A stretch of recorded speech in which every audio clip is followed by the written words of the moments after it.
Hi guys, today நம்ம genetics lesson ஒன்று இருக்கு. ஸோ அதில் வந்து சில 2 mark questions வந்து உங்களுக்கு சொல்ல போகிறேன். ஈஸியான மெத்தடில் அந்த 12th 11th ஸ்டூடெண்ட்ஸ் ரொம்ப யூஸ்ஃபுல்லாக இருக்கும். ஜெனட்டிக்ஸில் 2 mark questions ஒரு ஈஸியான மெத்தடில் சொல்லித்தரேன். ரொம்ப யூஸ்ஃபுல்லாக இருக்குங்கிறத மைண்டில் வச்சுக்கோங்க. ஜெனட்டிக்ஸாக என்னங்கிறது உங்களுக்கு தெரியும். இந்த ஜீன்ஸ் எங்கே இருக்குங்கிறது உங்களுக்கு தெரியும். குரோமோசோம்ஸில் லோக்கஸ் அப்படிங்கிற இடத்துல தான் இருக்குது. இந்த லோக்கஸ்னால ஒரு கொஸ்டினாக கேட்டுக்கிறேன், பார்த்துக்கிறேன். இப்போ நம்ம எதெல்லாம் ஸ்டடி பண்ண போகிறோம் பாருங்க. லோக்கஸ் என்னன்னு பார்க்க போகிறோம். எபிஸ்டாசிஸ்னா என்ன, hypostasis, heredity, genetics, phenotypes, genotypes, homozygous, heterozygous, alleles. Next 9th வந்து the law of dominance, the law of segregations, law of independent assortment. That's all only for the some 2 mark questions for the genetics. The first one understand பண்ணிங்க. The locus என்ன பண்ணு சொல்லிறேன் பாருங்க. The locus. இப்போ இது வந்து chromosomes. இது வந்து ஒரு குரோமோசோம்ஸ். இந்த குரோமோசோம்ஸ்ல வந்து ஒரு ஜீன் எங்க அமைஞ்சிருக்கு அது பேர் தான் லோக்கஸ்ங்கறாங்க. இது வந்து ஜீன் அமைஞ்சிருக்கிற இடம். That is locus. இந்த லோக்கஸ்ங்கற இடத்துல தான் அந்த ஜீன்ஸ் இருக்கு. ஓகேங்களா? அப்போ what is mean by locus? லோக்கஸ்னா the gene situated on the chromosomes. That is called locus. It is one of the 2 mark questions. Okay? Epistasis னா என்ன? Epistasis. இப்போ இது குரோமோசோம்ஸ் வச்சு பார்க்கலாம் பாருங்க. சோ இது வந்து ஜீன்ஸ். இந்த ஜீன்ஸ் வந்து இதை மறைக்குது. இந்த ஜீன்ஸ் வந்து இதை மறைக்குதுன்னு சொல்ல அதுக்கு பேர் தான் எபிஸ்டாசிஸ். ஓகேங்களா? ஃபார் எக்ஸாம்பிள் என்ன சொல்ல போனா எபிஸ்டாசிஸ் அப்படிங்கிறது வந்து ஒரு மறைக்கும் ஜீன்ஸ். தமிழ்ல மறைக்கும் ஜீன்ஸ் இப்படி இருக்குன்னு வச்சுங்களேன். இது இப்படி மறைக்கிறது, இதை வந்து மறைக்கிறது. இப்போ 1 இது 2. இப்போ எது பெருசு? 2 தான் தெரியுது. அப்போ 1 வந்து மறைச்சு சொல்ல வந்து 2 வந்து மறைக்குது. அப்போ அதான் எபிஸ்டாசிஸ். ஓகேங்களா? அப்போ ஹைப்போஸ்டாசிஸ் என்னன்னா மறைக்கப்படும் ஜீன்ஸ். 1 வந்து மறைக்கப்படுது. அப்போ அது வந்து இந்த மறைக்கப்படும் ஜீன்ஸ் வந்து ஹைப்போஸ்டாசிஸ். இன்னும் நான் எக்ஸாம்பிள் சொல்றேன் பாருங்க. இப்போ எபிஸ்டாசிஸ் நல்லா ஞாபகம் வச்சுக்கோங்க. இப்போ இது வந்து ஒரு ஜீன்ஸ் வச்சுக்கோங்க. இது ஒரு ஜீன்ஸ். இந்த ஜீன்ஸ் வந்து இந்த ஜீனை வந்து இது வந்து மறைக்குது. அப்போ அந்த ஹைட்டா இருக்கல பத்தில அது பேர் எபிஸ்டாசிஸ். பின்னாடி உள்ள ஜீன்ஸ் பேரு ஹைப்போஸ்டாசிஸ். எபிஸ்டாசிஸ், ஹைப்போஸ்டாசிஸ், மறைக்கும் ஜீன்ஸ், மறைக்கப்படும் ஜீன்ஸ். இது வந்து ஒரு 2 mark கொஸ்டின் கேட்பாங்க. அதுக்கான சென்டென்ஸ் நீட்டா புக்கை பார்த்து ஸ்டேட் போர்டு புக்கை பார்த்து நல்லா தரவு பண்ணிக்கங்க. ஓகேங்களா? ஜெனட்டிக்னா ஒண்ணுமே கிடையாது. இந்த பேரண்ட் அப்பா பார்த்தீங்கன்னா அப்பா மாதிரியே பிள்ளை, அம்மா மாதிரியே குழந்தை எல்லாம் சொல்றாங்க பார்த்தீங்களா? அப்போ இந்த பேரண்ட்ஸோட கேரக்டர்ஸ் வந்து transfer to the child or offspring or infancy. அப்போ அப்பாவோட கேரக்டர் வந்து கடத்தப்பட்டு எதுக்கு கடத்தப்படுது? குழந்தைகளுக்கு கடத்தப்படும் சொல்லுவோம்ல, அதை தான் என்ன சொல்றாங்க? ஹெரிடிட்டினா ஒண்ணும் இல்லை, பாரம்பரியம். ஓகேங்களா? அந்த ஜீன்கள்ஸ் வந்து கடத்தப்படுற நிகழ்ச்சிக்கு பேர் தான் என்ன சொன்னா ஹெரிடிட்டி. இட்ஸ் வந்து 2 mark questions. நல்லா அந்த பாயிண்ட்ஸ் எடுத்து எழுதி பாருங்க. The parents characters transfer to the children or child or infancy. That is called heredity. 3rd questions. Okay? Genetics என்ன? ஜெனட்டிக்ஸ் ஒண்ணுமே கிடையாது. Study about the jeans. இப்போ ஜீன்ஸ் பத்தி நீங்க ஸ்டடி பண்றீங்களே அந்த ஒரு ப்ராசஸ்க்கு பேர் தான் என்ன சொல்றாங்க? ஜெனட்டிக்ஸ்ங்கறாங்க. It is one of the 2 mark questions. Very very importance. அப்போ ஜெனட்டிக்ஸ்ல ஃபாதர் யாருன்னு கேட்டா ஜான் கிரிகோர் மெண்டல்ஸ் அப்படிங்கிறது தெரியும். அப்புறம் என்ன பிளான்ட்ல டெஸ்ட் பண்ணாருன்னா பீ பிளான்ட் அப்படிங்கிறது நல்லா மைண்ட்ல வச்சுக்கோங்க. ஓகேங்களா? பீனோடைப்ஸ்னா என்ன சார் அப்படிங்கிற சொல்லிடுறேன். இது ஒரு 2 mark question. ஈஸி அதையும் சொல்லிடுறேன். பீனோடைப்ஸ்னா ஒண்ணுமே இல்லை. நீங்க இது பாக்குற அப்பியரன்ஸ், அதாவது external characters, out side characters இருக்குல்ல. நீங்க பார்க்க 3 பேர் ஹைட்டா இருக்காங்க, ஒரு ஷார்ட்டா இருக்காங்க. அந்த 3 பேர் ஹைட் ஒரு ஆள் ஷார்ட்டா இருக்காங்க, அவங்களுக்கு பேர் தான் பீனோடைப்ஸ். அப்போ 3 பேர் ஹைட் ஒரு ஆள் ஷார்ட் 3:1 சொல்றீங்களா? ஒரு எக்ஸாம்பிள் சொல்றேன். நான் பார்க்கும்போது அப்சர்வபிள் கேரக்டர்ஸ், அதுக்கு பேர் தான் என்ன சொல்றாங்க? அப்சர்வபிள் கேரக்டர்ஸ் நோட் பண்ணிக்கோங்க. அப்சர்வபிள் கேரக்டர்ஸ் இருந்துச்சுன்னா பார்த்து ஒரு வேரியேஷன்ஸ் இருந்துச்சுன்னா அதான் என்ன சொல்றாங்க? பீனோடைப்ஸ். பீனோடைப்ஸ்ங்கிறது ஒரு ஏதோ ஒரு கேரக்டர் இருக்கலாம், ஹைட்டா இருக்கலாம், கலரா இருக்கலாம், எது வேணாலும் இருக்கலாம், any ones. That is called phenotypes. ஜீனோடைப்ஸ்னா என்ன சார் அப்படின்னா, இப்போ இந்த ஜீன்ஸ்ல சில வேரியேஷன்ஸ் இருக்குது. ஜீனோடைப்ஸ் ஃபார் எக்ஸாம்பிள் இது வந்து ஒரு ஜீன்ஸ், இது வந்து ஒரு ஜீன்ஸ், இதுல 2 அல்லீல்ஸ் இருக்கு. ஓகேங்களா? இது ஒரு ஜீன்ஸ். அப்போ அந்த ஜீன்ஸ்ல வந்து ஒரு வேரியேஷன்ஸ் இருக்குல்ல, அதை பத்தி படிக்கிறதா ஜீனோடைப்ஸ். அப்போ ஜீன்ஸ்ல வந்து சம் வேரியேஷன்ஸ் இருக்கு, அதானது genotype. Arrangement of the genes is genotypes. இப்போ இந்த ஜீனோடைப்ஸ்ங்கும் போது அப்சர்வபிள் கேரக்டர்லாம் கிடையாது. இது என்னது? அப்சர்வ் பண்ணாலும் முடியாது. அதாவது ஜீன், அதாவது இன்டர்னல் கேரக்டர்ஸ். ஜீன்ஸ் எங்க இருக்கு? செல்லுக்குள்ள, குரோமோசோம்ஸ்ல இருக்கு. அப்போ அது வந்து என்னது? இன்டர்னல் கேரக்டர்ஸ் கேரக்டர்ஸ் நான் பேசுறேன்ல, என்னோட கேரக்டர்ஸ் எதுல இருக்கு, என்னோட ஜீன்ஸ் இருக்குல்ல, ஒரு ஜீனை பத்தி ஸ்டடிஸ் பண்ணும்போது அதுக்குள்ள உள்ள ஜீனோட internal characters is known as a genotype. It is one of the 2 mark question. நல்ல ஃபண்டமெண்டல் புரிஞ்சுக்கோங்க. ஓகேங்களா? அப்படிங்க பாருங்க. இப்போ பாருங்க, 2 ஜீன்ஸ் பாருங்க ஒரே மாதிரி இருந்தா அதுக்கு பேர் தான் ஹோமோசைகஸ். அப்ப 2 ஜீன்ஸ் வந்து ஒரே மாதிரி இருந்தா பேர் ஹோமோசைகஸ் அப்படிம்பாங்க. இப்போ ஹோமோசைகஸ் டாமினன்ட்.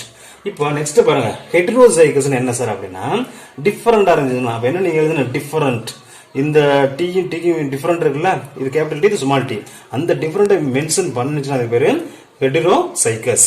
ஹோமோசைகஸ்ங்கிறது ஒரே மாதிரி, ஹெட்ரோசைகஸ்ங்கிறது டிஃபரெண்டா இருந்துச்சுன்னா அது ஹெட்ரோசைகஸ். ஓகேங்களா? நெக்ஸ்ட் கொஸ்டின் பாத்தீங்கன்னா அல்லீல்ஸ். அல்லீல்ஸ் என்ன சார் அப்படின்னா இந்த குரோமோசோம்ஸ்ல பாத்தீங்கன்னா எப்படி இருக்குன்னா இப்படி இருக்கு. இந்த குரோமோசோம்ஸ் எப்படி வேண்டாம், இந்த குரோமோசோம்ஸ் பாத்தீங்கன்னா இது வந்து ஒரு ஜீன்ஸ், ஒரு ஜீன்ஸ்ல வந்து 2 அல்லீல்ஸ் இருக்கு. அப்ப alternate form of the genes, ஒரே ஒரு வேர்டு தான், alternate form of the genes, alternate form of genes, that is called என்னது அல்லீல்ஸ். ஓகேங்களா? இதுதான் அல்லீல்ஸ்ங்கிறாங்க. இப்போ ஒரு ஜீன் தான் அது, ஒரு கேரக்டர் கண்ட்ரோல் பண்ணுது, ஒரு ட்ரைட்டை கண்ட்ரோல் பண்ணுது, பட் 2 அல்லீல்ஸ், ஒரு ஜீன்ல 2 அல்லீல்ஸ் இருக்கு. அப்பதான் என்னது அல்லீல்ஸ்ங்கிற ஞாபகம் வச்சுங்க. எங்க இருக்குன்னு பாருங்க, குரோமோசோம்ஸ்ல இருக்கு அல்லீல்ஸ்ங்கிறது ஞாபகம் வச்சுங்க. ஓகேங்களா? ஃபர்ஸ்ட் ஃபண்டமெண்டல் பார்த்து ஜெனடிக்ஸ் தெரியலடா ஒண்ணுமே புரியாது. The law of dominance அப்படின்னா என்ன பார்க்கலாம். மெண்டல் வந்து 2 பிளான்ட் எடுத்துட்டாருங்க, அது 2 வெரைட்டி. ஒன்று வந்து கேபிட்டல் டி, இன்னொன்று வந்து ஸ்மால் டி. இது ஞாபகம் வச்சுங்க. ஓகேங்களா? ஸோ இது வந்து 2 வெரைட்டி. இது வந்து டால மென்ஷன் பண்ணுது, இது வந்து 12 ஆர் ரிசஸ்டிவ் மென்ஷன் பண்ணுது. ஓகேங்களா? இதே அவசியம். ஸோ இதுல இருந்து இப்போ கேமிட் எடுக்கிறாங்க பாருங்க, டி டி டி டி. ஓகேங்களா? இப்போ இது 2 வந்து என்ன பண்றாங்கன்னா இது வந்து மேலா இருக்கலாம், இது வந்து ஃபீமேலா இருக்கலாம்.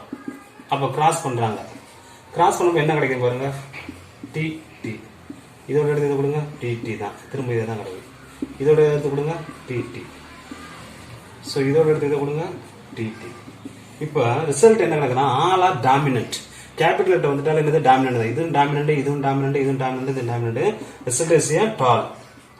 அப்போ இங்க என்ன நீங்க கான்செப்ட் புரிஞ்சுனா, அந்த லா ஆஃப் டாமினன்ட்னா F1 ஜெனரேஷன்ஸ்ல இது வந்து பேரண்ட், உங்களுக்கு தெரிஞ்சதுதான். இது வந்து என்னது F1 ஜெனரேஷன்ஸ்ல என்ன கிடைக்குது, ஆல் ஆர் டாமினன்ட். இதான் மெண்டலோட லா ஆஃப் டாமினன்ஸ்ங்கிறது. எதுக்கு ஈக்குவலானா மோனோ ஹைபிரிட் கிராஸ் இருக்கும். மோனோ ஹைபிரிட் கிராஸ்ல பாத்தீங்கன்னா இந்த லா ஆஃப் டாமினன்ஸ் என்னன்னா F1 கிடைக்கிறது வந்து லா ஆஃப் டாமினன்ஸ் தான் கிடைக்க போகுது. அதாவது ஹைட் நல்லா டாலா கிடைக்க போகுது. ஹைட்னா இப்போ இந்த ஹைட்டுக்கு ஒரு கேரக்டர், ஒரே ஒரு கேரக்டர் எடுத்து பார்க்குறாரு, அதில் பார்த்தீங்கன்னா டால் பிளான்டா இருக்கு. அப்போ இதை வச்சு தான் நம்மளோட மெட்டீரியல் கான்செப்ட் டாலுங்கிறாரு. ஆனால் இதுக்கு எகென்ஸ்டா வந்து மெட்டீரியல் கான்செப்ட்டுக்கு எகென்ஸ்டா நிறைய கான்செப்ட் வரப்போகுது. அது ப்ரீவியஸ் சாப்டர்ல பார்க்கலாம். ஓகேங்களா? லா ஆஃப் டாமினன்ட்னா F1 ஜெனரேஷன்ல என்ன கேரக்டர் கிடைக்குதோ அதான் டாமினன்ஸ் அப்படின்னு சொல்லி இவர் வந்து டிட்டர்மின் பண்றாரு. ஓகேங்களா? இந்த லா ஆஃப் செக்ரிகேஷன் தனித்து பிரிதல் விதி. இதுல என்ன நீங்க கான்செப்ட் ஞாபகம், இந்த கேம்ஸ் நெவர் ஹைபிரிட். கேம்ஸ் வந்து ஒண்ணு சேராது, சேர்ற மாதிரி தெரியும் ஆனா சேராது அப்படிங்கிறதுக்கான இது மோனோ ஹைபிரிட் கிராஸ் வந்து குட் எக்ஸாம்பிள்ஸ். எதுக்கு சொல்றேன்னா இப்ப கேம்ஸ் வந்து F1ல என்ன கிடைச்சிருக்குங்கிறது தெரியும், அதை பார்க்க போறோம். கேபிட்டல் டி ஸ்மால் டி 2 ஒன்னு சேர்ந்து இருக்கு. ஆனா F2 பார்க்கும்போது என்ன பிரிஞ்சிடும். பிரிஞ்சு என்ன பண்ணா அதோட ஸ்பெசிபிக்கான கேரக்டர் தான் எக்ஸ்பிளைன் பண்ண போகுது, இது பண்ண போகுது, எக்ஸ்பிரஸ் பண்ண போகுது. அப்ப தனியா வந்து மூவாய் வரப்போகுது. அப்போ உன்னோட கூட்டம் இருக்க மாட்டேன், பிரிஞ்சு தான் வருது. பிரிஞ்சு போது பார்த்தீங்களா, அந்த மாதிரி நிகழ்ச்சிக்கு பேர் தான் தனித்து பிரதிநிதிக்கிறாங்க. அதை தானே சொல்றாங்க அந்த லா ஆஃப் செக்ரிகேஷன்ஸ். இப்போ பாருங்க, மோனோ ஹைபிரிட் கிராஸ்லயே பேரண்ட் வந்து கேபிட்டல் டி, இது வந்து அதாவது டாலை குறிக்குது. ஸ்மால் டி வந்து என்னது ஷார்ட்டை குறிக்குது, அதாவது குட்டை. இப்போ கேமெட் எடுத்துக்கிட்டீங்கன்னா இதுக்கான கேமெட் ஒன்று எடுத்துருக்கிறோம், இதுக்கான ஒரு கேமெட் எடுத்துக்கிறோம். உங்களுக்கு F1 ஜெனரேஷன்ல ஆல் ஆர் டால் டாமினன்ட் சொல்லி பார்த்தோம். இப்போ இது 2 பிரிச்சு வச்சுங்களேன், கேமெட்டை பிரிச்சிட்டீங்கன்னா இப்போ இது என்ன பண்ணும், இந்த கேமெட்ஸ் வந்து it will form the tall characters. அப்போ இந்த ஸ்மால் டி வந்து it will form the short characters. அப்போ இந்த கேரக்டர் வந்து தனியாக தான் வந்து பிரிக்கிறது எபிலிட்டி இருக்கு. இப்போ F2 ஜெனரேஷன்ல பார்த்தீங்கன்னா இந்த என்னது லா ஆஃப் செக்ரிகேஷன் பிரிஞ்சிடும். அப்போ ஒவ்வொரு கேமெட் வந்து இதுவும் ஹைட்டை தான் குறிக்குது, இதுவும் ஹைட்டை தான் குறிக்குது. இப்போ இந்த ஹைட் வந்து என்னது டாலை குறிக்குது, இந்த ஹைட் வந்து இதோட கேரக்டர் வந்து ஷார்ட்டை குறிக்குது. அப்போ என்னது கேமெட்ஸ் நெவர் ஹைபிரிட். இதை நல்லா புரிஞ்சு வச்சுக்கோங்க. லா ஆஃப் செக்ரிகேஷன் தனித்து பிரிதல் விதி. ஓகே, இந்த லாஸ்ட் ஒன் நான் பார்க்க போறது வந்து என்னன்னா the law of independent assortment. இது வந்து டைஹைபிரிட் கிராஸ் நடக்குது. இப்போ டைஹைபிரிட் கிராஸ் என்னன்னு தெரியும் உங்களுக்கு. இப்போ பேரண்ட் வந்து round yellow, capital R R capital Y Y into small r r small y y. இதை பாருங்க, இதுல இருந்து கேமெட் எடுத்துக்கங்க RY and small letter RY. So இப்போ F1 ஜென்ரேஷனில் என்ன கிடைக்குது? ஆன்சர் என்ன கிடைக்குது? ரவுண்டு எல்லோ கிடைக்குது. அப்போ இதுதான் டாமினன்ட். இங்கே பார்த்துங்க 4 ட்ரைட்ஸ் எடுத்துருக்கு, 4 கேரக்டர்ஸ் இருக்கு. ஆறுங்கிறது ரவுண்டு, ஸ்மால் ஆறுங்கிற ரிங்கிள்டு, கேபிட்டல் வைங்கிற எல்லோ, ஸ்மால் வைங்கிறது கிரீன். 4 கேரக்டர்ஸ் கிடைச்சிருங்களா? இப்போ நீங்க என்ன தெரிஞ்சுக்க போறீங்கன்னா,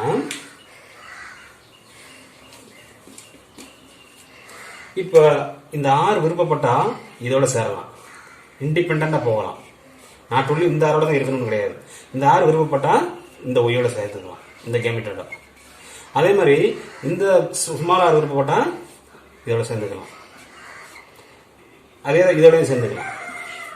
ஸோ அப்போ இங்கே என்ன நீங்கள் தெரிஞ்சுக்க வேண்டியதுன்னா, இப்போ இந்த ஆர் வந்து இந்த ஆரோட தான் இருக்கணும்ங்கிற கம்பல்சரி கிடையாது. இண்டிபெண்ட், அதாவது இண்டிபெண்ட்னா அதோட விருப்பத்துக்கு இந்த கேபிட்டல் கேமெட்ஸ் வந்து எவ்வளோ போகலாம், ஒய்யோட சேர்ந்துக்கலாம், இந்த ஒய்யோட சேர்ந்துக்கலாம்.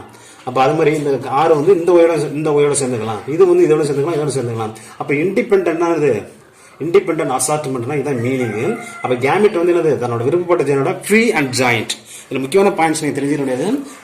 என் விருப்பம் நான் இங்கே இருக்கேன், நான் இங்கே போயிருக்கிறேன் அப்படிங்கிறத ஜீன்ஸ் என்ன பண்ண, இந்த கேமெட்டு இங்கேருந்து அங்கே போய்க்கிறது, விருப்பப்பட்டு அங்கே போய்க்கிறது. இப்படி மாறி மாறி ஆறுலேருந்து ஒய்க்கும், ஒய்லேருந்து ஆறுக்கும், கேபிட்டல் ஆறுக்கும் ஒய்க்கும் இந்த மாதிரி எக்ஸ்சேஞ்ச் ஆகிறது அப்படின்னா இது வந்து ஒரு லா.